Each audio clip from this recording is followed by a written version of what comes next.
आज हम राजकीय प्राथमिक शिक्षक संघ जिला चंबा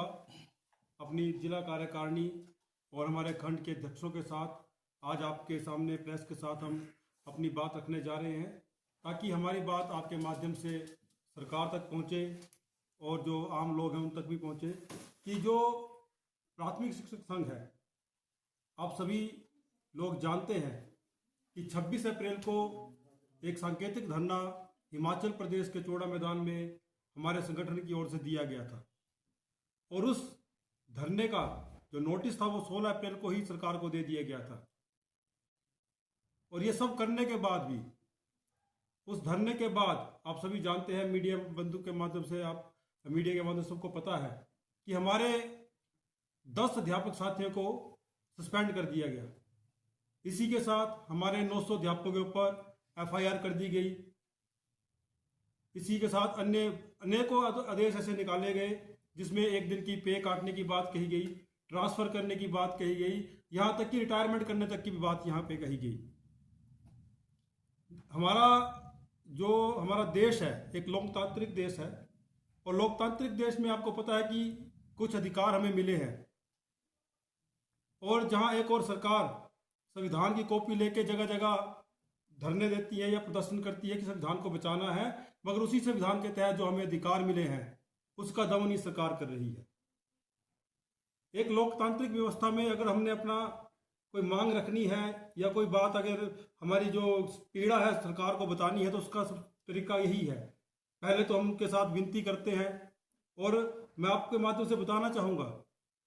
ये जो संघर्ष की स्थिति उत्पन्न हुई है ये एक दिन में नहीं हुई है। पिछले 1.5 साल से हम लोग सरकार से बातचीत कर रहे थे, बार बार उनसे निवेदन कर रहे थे, बार बार उनसे मिल रहे थे, कई बार ज्ञापन दिया और सरकार से के जो हमारे शिक्षा सचिव हैं या शिक्षा मंत्री हैं,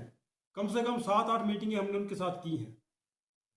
मगर जब भी हम मीटिंग में जाते हैं, जो हम अपनी बातें रखते हैं, तो हर बात पे उसको हाँ किया जाता है कि ठीक है, आपकी मांग जायज़ है, आप बिल्कुल ठीक कह रहे हैं, ऐसा है वैसा है। मगर मीटिंग के बाद फिर वहीं का वही,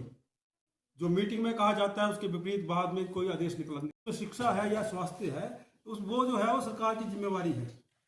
वो सरकार कोई पैसा कमाने का कोई हमारा डिपार्टमेंट नहीं है कि वहाँ से रेवेन्यू जनरेट करना है, वो सरकार का दायित्व है। तो हम ये पुनः एक बार सरकार से निवेदन करेंगे, हम चाहेंगे कि मुख्यमंत्री महोदय स्वयं इस बात का संज्ञान लें और जो भी हमारी जायज़ मांगे हैं उसके ऊपर वो विचार करें और अतिशीघ्र जो है क्योंकि हमारे आज 10वां दिन चल पड़ा है क्रमिक अनशन का। आज हमारे 10वां दिन है। हमने सरकार को कल भी हमारे राज्य की ओर से एक अल्टीमेटम दिया गया है धरने का कि अगर आप हमें बुला लेते हैं बातचीत के लिए तो ठीक है, नहीं तो इसके बाद एक विशाल धरना जिसमें लगभग 20,000 लोग इकट्ठा होंगे, जिसमें हमारे प्राइमरी टीचर फेडरेशन के जो लोग अध्यापक हैं वो, इसके साथ जो हमारे रिटायरी अध्यापक हैं, लगभग 5,000 रिटायरी अध्यापक हैं जो अनशन पे भी बैठे हैं हमारे शिमला में, उन लोगों को हमने पूरा आश्वासन दिया है कि वो भी आएंगे। इसके साथ मैं आपको बता दूं कि Himachal Pradesh primary teacher federation जो है वो all India primary teacher federation के साथ एफिलेटेड है और वहां से भी जो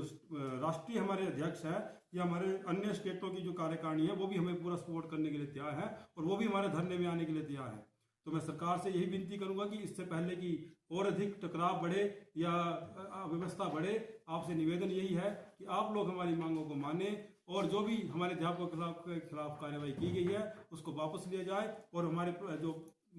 प्राइमरी शिक्षा है उसके लिए अलग से एक निदेशालय का गठन किया जाए। धन्यवाद।